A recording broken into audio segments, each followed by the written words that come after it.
উৎসৱ আৰু সমন্বয় শোভাযাত্ৰা কিছু সময় পিছতে আৰম্ভ হ'ব যদিও এই মুহূৰ্তত হয়গ্ৰীৱ মাধৱ মন্দিৰৰ বাকৰিত দেখিবলৈ পোৱা গৈছে ইয়াত স্থানীয় যিসকল ৰাইজ আছিল সেই স্থানীয় ৰাইজে ইয়াত নাম কীৰ্তন কৰি আচলতে এক উৎসৱমুখৰ পৰিৱেশৰ সৃষ্টি কৰিছে এক পৰম্পৰা ৰক্ষা কৰি তেখেতসকলে পুৱা স্নানৰ পিছত এই মুহূৰ্তত মাধৱ মন্দিৰৰ চৌপাশে পৰিভ্ৰমণ কৰি আহি ইয়াত খটখটিৰে নামি আহি ইয়াত যি উপস্থিত হৈছে আৰু সেই দৃশ্য আমি পোনে পোনে দেখুৱাইছোঁ যিহেতু ইয়াত এক পৰম্পৰা আছে যে তেখেতসকলে পুৱাৰ ভাগতে সকলোৱে স্নান কৰি কুণ্ডত স্নান কৰি তেখেতসকলে সুন্দৰকৈ আহে ওলাই আৰু ওলাই আহি মাধৱ মন্দিৰ পৰিভ্ৰমণ কৰাৰ পিছত মাধৱ মন্দিৰৰ চৌদিশে পৰিভ্ৰমণ কৰাৰ পিছত তেখেতসকলে এইধৰণে নাম কীৰ্তন কৰে পোনে পোনে সেই দৃশ্য কিছু দেখুৱাই লৈছোঁ আৰু এইধৰণে নাম কীৰ্তন কৰি তেখেতসকলে তেখেতসকলৰ নিজ গৃহলৈ ৰাওনা হ'ব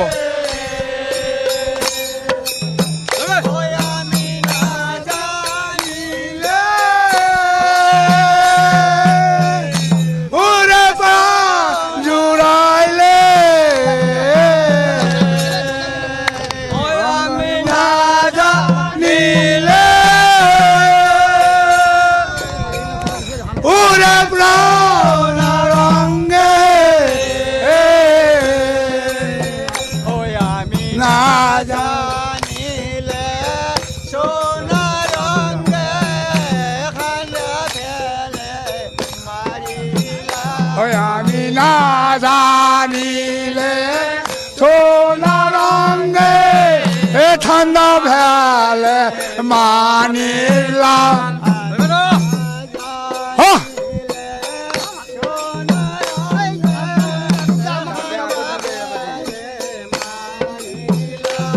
আমি না জানিলে সোনা রঙে ঠান্ডা ভেলে মানিলাম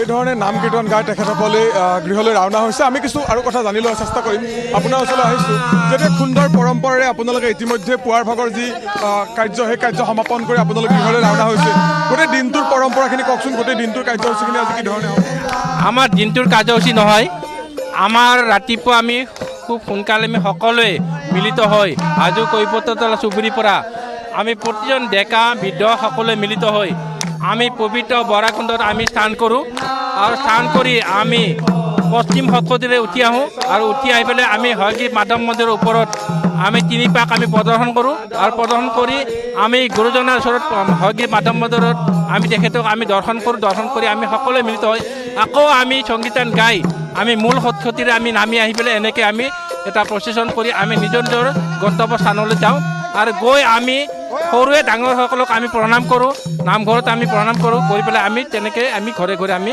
এই কাৰ্যটো আমাৰ সমাপ্ত হয় এটা 100 বছৰ পুৰণি পৰম্পৰা আপোনালোকে এইধৰণে অব্যাহত ৰাখিছে আপুনি কিমান বছৰৰ পৰা এই অনুষ্ঠানৰ সৈতে জড়িত হৈ আছে মই প্ৰায় আজি 20 বছৰ ধৰি মই কণ্টিনিউ এই পৰম্পৰাৰ লগত মই জড়িত কাৰণ মই হাজো কৈপত ৰাইজগড়ৰ মই সাধাৰণ সম্পাদক আৰু সেইকাৰণে মই এই পৰম্পৰাটোত আমি জড়িত হৈ থাকোঁৱেই আগতেও আছিলোঁ কিন্তু আগতে ইমান সক্ৰিয় হৈ জড়িত হৈ নাছিলোঁ এতিয়া আমি সক্ৰিয় জড়িত হৈ থাকোঁ কাৰণ এই পৰম্পৰাটো আমি লৈ যাব লাগিব আমাৰ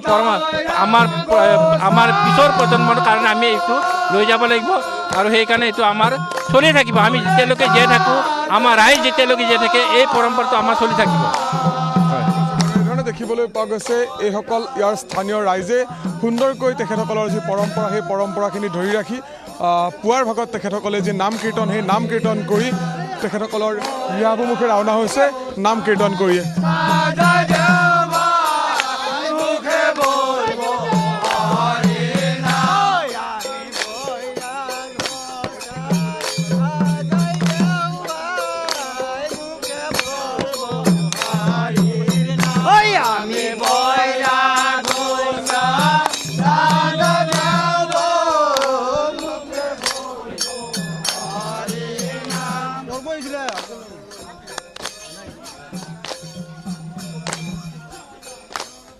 জয় জুবিন্দা জয়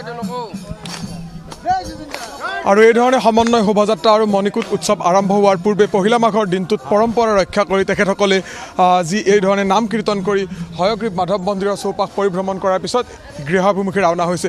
আমি মন্দিৰৰ যি আচলতে সন্মুখভাগৰ দৃশ্য কিছু দেখুওৱাৰ প্ৰয়াস কৰিম আমাৰ দৰ্শকসকলক, কাৰণ বিভিন্ন প্ৰান্তৰ পৰা ভক্ত দৰ্শনাৰ্থীসকলে আহি ভিৰ কৰিছে। পুৱাৰে পৰা বিভিন্ন প্ৰান্তৰ পৰা যিসকল ভক্ত দৰ্শনাৰ্থী আহিছে তেখেতসকলে ইয়াত ভিৰ কৰিছে। আৰু ঠিক একেদৰে পুৱামক্কা দৰগাহ শ্বৰীফত যিহেতু ইতিমধ্যে যি মণিকূট উৎসৱৰ সমন্বয় শোভাযাত্ৰাৰ বাবে যিসকল সাংস্কৃতিক দল আছিল, সাংস্কৃতিক অনুষ্ঠান পৰিৱেশন কৰিবলগীয়া যিসমূহ দল আছিল, সেই দলসমূহ আহি ইতিমধ্যে উপস্থিত হৈছে। আমি কিছু সময় পিছতে সেই স্থানৰ পৰা আমাৰ দৰ্শকসকলক পোনপটীয়াকৈ দৃশ্যখিনি দেখুওৱাৰ প্ৰয়াস কৰিম। কিন্তু এই মুহূৰ্তত দেখুৱাইছোঁ এয়া হয়গ্ৰীৱ মাধৱ মন্দিৰৰ দৃশ্য, আৰু হয়গ্ৰীৱ মাধৱ মন্দিৰত পুৱাৰে পৰা অজস্ৰ ভক্ত দৰ্শনাৰ্থী আহি ভিৰ কৰিছে। অকণমান আপোনাৰ ওচৰলৈ আহিছোঁ। আপুনি যিহেতু এখন ব্যৱসায়িক প্ৰতিষ্ঠানৰ সৈতে জড়িত হৈ আছে, আৰু প্ৰতিগৰাকী ভক্তক আপুনি সুন্দৰকৈ ফুল হওক বা এই ধৰণে তুলসী মালা তুলি দিয়ে, কি ক'ব বিচাৰিব? আপোনালোকৰ বিক্ৰী কেনেকুৱা আৰু আজিৰ দিনটোৰ পৰিৱেশটো কি ক'ব? অকণমান কেমেৰা ফালে ঘূৰি ল'লে ভাল হ'ব। নাই, আজি বিক্ৰী ভাল নহয়। কালি অলপ মানুহ হৈছিল, আজি অলপ হ'ব বুলি চান্স আছে। সময় আছে, কাৰণ আজি যিহেতু অনুষ্ঠান আছে, দিনজোৰা কাৰ্যসূচী আছে। সময় আছে। আপুনি কিমান বছৰ পৰা এই অনুষ্ঠানৰ সৈতে জড়িত হৈ? মই 20 বছৰ মানে হ'ল। 20 বছৰ ধৰি এই ধৰণে ব্যৱসায় কৰি আছে। আছে। ঠিক আছে বাৰু, আমি কিছু আৰু ভিতৰ ভাগৰ দৃশ্য দেখুৱাম, কাৰণ ভিতৰ ভাগত বিভিন্ন ইয়াত ভক্ত দৰ্শনাৰ্থী বিভিন্ন প্ৰান্তৰ পৰা যিহেতু আহিছে, আহি তেখেতসকলে আশীষ গ্ৰহণ কৰিছে। মই অকণমান আপোনাৰ সৈতে কথা পাতিম। আপুনি ক'ৰ পৰা আহিছে? ইয়াৰে মোক কোলাহাটী। কেনেকুৱা আজিৰ দিনটোৰ পৰিৱেশটো ইয়াৰ সুকীয়া? প্ৰতি বছৰ ইয়ালৈ আহে? আহোঁ কেনেকুৱা লাগে? আহোঁ আৰু কেতিয়াবা অসুবিধা হয় আহিব, ভাল লাগিছে। ঠিক আছে, কি ক'ব বিচাৰিব আজিৰ দিনটোত? প্ৰতি বছৰে ইয়াতে থাকে? নমস্কাৰ, নতুন ভোগালী বিহু শুভেচ্ছা দিলোঁ। প্ৰত্যেক বছৰে এইটো মণিকূট উৎসৱ হাজোৰ হয়গ্ৰীৱ মাধৱৰ মন্দিৰত অনুষ্ঠিত হয়। আমি সকলোৱে মানে ইয়াতে যোগদান কৰি আনন্দ উৎসৱ অনুভৱ কৰোঁ। অনুভৱ আমাৰ। ঠিক আছে বাৰু, ধন্যবাদ জনাইছোঁ। আৰু আমি পুৱাৰ ভাগতে এটা বিশেষ দৃশ্য দেখুৱাইছিলোঁ যে এই হয়গ্ৰীৱ মাধৱ মন্দিৰত প্ৰৱেশ কৰাৰ কাষতে আচলতে দাঁতিতে এই ধৰণে দুগৰাকীকৈ দিব্যাংগ ব্যক্তিয়ে সুন্দৰকৈ তেখেতসকলে লোকগীত পৰিৱেশন কৰি আছিল। আপোনালোকে যিহেতু লোকগীত পৰিৱেশন কৰি আছিলে, এই মুহূৰ্তত আমাৰ পোনপটীয়া সম্প্ৰচাৰ চলি আছে, যদি অকণমান পুনৰবাৰ লোকগীত হয় পৰিৱেশটো আৰু বেছি ভাল লাগিব। আপুনি কি ভিডিঅ' কৰিব? আৰম্ভ কৰক। এটা কথা আগতে অলপ কৈ লওঁ নেকি অকণমান মই। আমাৰ আজি বিকলাংগ কথাখিনি শুনিম দাদা, কিন্তু যিহেতু আজি পহিলা মাঘ, আৰু পহিলা মাঘৰ দিনটোত আপোনালোকে সুন্দৰকৈ লোকগীত পৰিৱেশন কৰি আহিছে, নলবাৰীৰ পৰা আহিছে। হয়। এতিয়া মই আজি আমাৰ বহুকেইদিন হ'ল, আজি 2-3 বছৰে আমাৰ বিকলাংগৰ নলবাৰী ডিষ্ট্ৰিক্টত বহুত বিকলাংগই পেঞ্চনটো বন্ধ কৰিছে, পোৱা নাই। তেখেতসকলে দয়া কৰি আমাকে যদি পেঞ্চনটো বন্ধ কৰে আমি চলোঁ কেনে কৰি। কথাটো নিশ্চয়কৈ বিভাগীয় লোকসকলে দৃষ্টি দিয়াটো প্ৰয়োজন। হকে কান্দে ধনঞ্জয় কৃষ্ণৰ গুণ গায়, কিনো মোৰ ভাগ্য বিড়ম্বন, পয়থন্তৰ মিলে ঘূৰ প্ৰাণ সখা কৃষ্ণ মোৰ, বৈকুণ্ঠক কৰিলা প্ৰচাৰ, হকে কান্দে ধনঞ্জয় কৃষ্ণৰ গুণ গায়, কিনো মোৰ ভাগ্য বিড়ম্বন, অথন্তৰ মিলে ঘূৰ প্ৰাণ সখা কৃষ্ণ মোৰ, বৈকুণ্ঠক কৰিলা প্ৰয়াণ, কিনো মোৰ ভাগ্য বিড়ম্বন।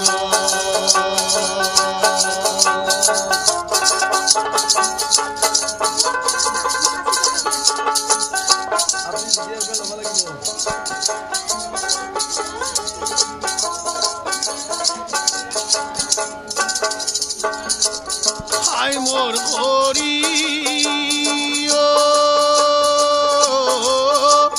যাৰ কৃপা লাভ কৰি স্বৰ্গে আৰহিলো মই, বৈকুণ্ঠক কৰিলাম ধন, ভাই আদি দেৱগণে জাপনিতে সেৱা কৰি, বৈকুণ্ঠক কৰিলা প্ৰয়াণ, কিনো মোৰ ভাগ্য বিড়ম্বন। এই ধৰণে সুন্দৰ পৰিৱেশৰ সৃষ্টি হৈছে। আমি কিছু দৃশ্য দেখুৱাম, কিন্তু সমানে কথা পাতিম। বাইদেউ ক'ৰ পৰা আহিছিল? ৰামদিয়াৰে। ইয়াৰে কেনেকুৱা লাগিছে আহি? ভাল লাগিছে। প্ৰতি বছৰে আহেনে? প্ৰতি বছৰে আহে। ঠিক আছে বাৰু। আপোনালোক ক'ৰ পৰা আহিছিল? আমি ইয়াৰে লোকেলে। হাজোৰ স্থানীয় লোক হিচাপে আজিৰ দিনটোৰ পৰিৱেশটো ইয়াত সঁচাকৈ সুকীয়া হৈ পৰে। কেনেকুৱা অনুভৱ হয়? কাৰণ হাজোৰ পৰাই সমগ্ৰ বিশ্বলৈ শান্তি আৰু সম্প্ৰীতিৰ এটা বাৰ্তা বিলোৱা হয়। এইটো হ'ল আমাৰ হাজো হয়গ্ৰীৱ মাধৱ বহুত পুৰণি ইতিহাসত আছে। যেতিয়া আমাৰ মানুহৰ কোনো জন্ম হোৱা নাছিল তেতিয়াৰ পৰা এই মন্দিৰৰ সৃষ্টি। হয়গ্ৰীৱ মাধৱ ঘোঁৰাৰ অৱতাৰ লৈ পেলাই মূৰটো ঘোঁৰাৰ, বাকী এইটো বিষ্ণুৰ মন্দিৰ। আজি ঐতিহ্যমণ্ডিত মন্দিৰত একত্ৰিত হোৱা এক মেইন উদ্দেশ্য হ'ল আমাৰ মণিকুট উৎসৱ। আমাৰ গোটেই হাজোবাসী ৰাইজে আমাৰ একত্ৰিত হোৱা এয়া হ'ল আমাৰ মণিকুট উৎসৱ। গতিকে মণিকুট উৎসৱৰ বাবে সাজু হৈছে আজি। ঠিক আছে বাৰু। মই আৰু কিছু কথা পাতিম। আপোনালোক ক'ৰ পৰা আহিছিল? আমি ৰামদিয়া। ৰামদিয়াৰ পৰা আহিছিল। কেনেকুৱা লাগে আজিৰ দিনটোত ইয়ালৈ আহি? আজিৰ দিনটো খুবেই ভাল লাগে, কাৰণ আজিৰ দিনটো মাঘৰ মানে প্ৰথম দিন বুলি চবেই আহে, আশীৰ্বাদ লয়। সকলোৰে শুভ মংগল হওক আৰু ভোগালী বিহুৰ শুভেচ্ছা যাচিলোঁ সকলোকে। প্ৰতি বছৰে আহে? হয়, প্ৰত্যেক বছৰে আহোঁ। ধন্যবাদ জনাইছোঁ আপোনাক। আৰু এই ধৰণে এটা সুন্দৰ পৰিৱেশৰ মাজত ইয়ালৈ অহা ভক্ত দৰ্শনাৰ্থীসকলে আশীষ গ্ৰহণ কৰি তেখেতসকলে ওলাই আহিছে। আৰু ওলাই আহি যিহেতু আজি দিনৰ ভাগত মণিকুট উৎসৱৰ সমন্বয় শোভাযাত্ৰা আছে, তাৰ বাবে সাজু হৈছে। আপুনি ক'ৰ পৰা আহিছে? মোৰ ঘৰ বামুন্দিৰ পৰা আহিছে। প্ৰতি বছৰে আহে? প্ৰতি বছৰে আহোঁ। মানে আচলতে হোমত অংশ লওঁ, পাৰিলে হোমত অংশ লওঁ। আজি অগ্নি পূজা, গতিকে আজি অগ্নি পূজাৰ দিনা অগ্নি পূজাত হেৰি কৰোঁ। হাজো বুলি ক'লে আজিৰ দিনটোৰ পৰিৱেশটো সুকীয়া হৈ পৰে। আপুনি যিহেতু কৈছে প্ৰতি বছৰে আহে, আজিৰ দিনটোত মণিকুট উৎসৱৰ সমন্বয় শোভাযাত্ৰাৰে সমগ্ৰ বিশ্বক শান্তি আৰু সম্প্ৰীতিৰ বাৰ্তাটো দিয়া হয়। গতিকে ইয়াৰ পৰাই শান্তি আৰু সম্প্ৰীতিৰ বাৰ্তাটো দিয়াৰ উদ্দেশ্যে যিহেতু হাজোবাসীয়ে বিভিন্ন অনুষ্ঠান ইয়াত আয়োজন কৰি আহিছে। উৰুচ মেলা হয়, মাঘী মেলা হয়। গতিকে এই অনুষ্ঠানটো বা এই গোটেই হাজোৰ যিখিনি অনুষ্ঠান আছে, এই অনুষ্ঠান সন্দৰ্ভত কি ক'ব বিচাৰিব? চাওক, আমি মানে হিন্দু মুছলমানৰ এইখন এখন আমি সেইটোৱে ক'ব গৈছোঁ সম্প্ৰীতিৰ কথা। যিহেতুকে ইয়াতে আমাৰ মানে পোৱা মক্কা আছে, লগতে হয়গ্ৰীৱ মাধৱ। আমাৰ হিন্দু মুছলমানৰ যিটো সম্প্ৰীতি, এই সম্প্ৰীতিয়ে অসমলৈকে এটা বাৰ্তা পঠিয়ায় যে আমি কেনেদৰে সম্প্ৰীতিৰ এনাজৰীৰে আমি আজিও হাজোবাসীয়ে এতিয়ালৈকে মানে অসমত মানে নিজৰ চানেকি দি আহিছে। গতিকে যি অনুষ্ঠান প্ৰতিষ্ঠান হয়, সকলো অনুষ্ঠান প্ৰতিষ্ঠানতে আজি মাঘৰ বিহুটো আমাৰ সকলো সম্প্ৰদায়ৰ মানুহে ইয়াত অংশগ্ৰহণ কৰিব। যি মণিকুট উৎসৱ তাতো অংশগ্ৰহণ কৰিব। আৰু সকলো ধৰণৰ অনুষ্ঠানতে আমাৰ সকলোৰে সম্প্ৰীতিৰে আজিলৈকে চলি আহিছে। গতিকে অনাগত দিনতো তেনেকৈ চলি যাব। ই অসমলৈকে এটা ভাল বাৰ্তা প্ৰেৰণ কৰি থাকিব সদায় হাজোবাসীয়ে। হাজোত বৈচিত্ৰতা আছে, তাৰ মাজত কিন্তু হাজোত একতা আছে। তাৰ নিদৰ্শন হ'ল মণিকুট উৎসৱ আৰু সমন্বয় শোভাযাত্ৰা। গতিকে এই বৈচিত্ৰতাৰ মাজতো একতাৰ দলেৰে আমি কি ধৰণে বান্ধ খাই থাকিব পাৰোঁ, তাক কিন্তু হাজোবাসীয়ে শিকায়। সেইটোতো সঁচা কথা যে মানে মই তাকেই ক'লোঁ যে আজিলৈকে যিমান অনুষ্ঠান প্ৰতিষ্ঠান আছে সকলো সময়তে আমি সম্প্ৰীতিৰ এনাজৰীৰে বান্ধ খাই আজি হাজোই চানেকি দি আহিছে অসমবাসীলৈকে। গতিকে এইটো সদায় থাকক, সদায় থাকিব, সদায় থাকিব এই চানেকি। অকণমান আপোনালোকৰ ওচৰলৈ আহিছোঁ। ক'ৰ পৰা আহিছিল? আমি ৰামদিয়াৰ পৰা। কেনেকুৱা আজিৰ দিনটোত ইয়ালৈ আহি অনুভৱ? খুবেই এটা শান্তিপূৰ্ণ পৰিৱেশ, ভাল লাগিছে। আমি প্ৰতিবাৰে আহোঁ ইয়াত। মাঘৰ আমি 1 তাৰিখে প্ৰতিবাৰে আহোঁ। আহি ইয়াত অলপ শান্তি লাগে, ভাল লাগে। আৰু যিটো আমাৰ পৰম্পৰা সেইটো আমি পালন কৰি আমাৰ মনৰ সন্তুষ্টি লওঁ। ঠিক আছে বাইদেউ, আপোনাৰ ওচৰলৈ আহিছোঁ। কি ক'ব আপুনি? বামুন্দিৰ পৰা। আপুনি বামুন্দিৰ পৰা আহিছে। প্ৰতি বছৰে আহে? আগতে দুবাৰমান আহিছোঁ। আজি তাৰমানে বেছি অলপ অভিজ্ঞতা মানে ভাল লাগিল। মানে যিটো মকৰ সংক্ৰান্তিৰ যিটো পাৰম্পৰিক যিটো ঐতিহ্য, সেই ঐতিহ্য হাজোবাসীয়ে সুন্দৰভাৱে বহন কৰি আছে। যিটো গ্ৰুপ দেখিলোঁ প্ৰচেছনৰ, এই ৰাতিপুৱাই কুৰাত গা ধুই আহি গামোচা গেঞ্জি পিন্ধি যিটো সমদল এটা দেখা পালোঁ, খুব ভাল লাগিছে। মই নিজে ফটো লৈছোঁ, ভিডিঅ' লৈছোঁ। মানে আগতে দেখা নাই। বামুন্দি হাজোৰ নিচে ওচৰৰ ঠাই, কিন্তু এনেকুৱা পৰম্পৰা দেখা নাছিলোঁ, শুনি আছিলোঁ। ভাস্কৰ, আমি আকৌ যাম আপোনাৰ কাষলৈ। আপুনি মন্তব্যসমূহ সংগ্ৰহ কৰি থাকক। কিছু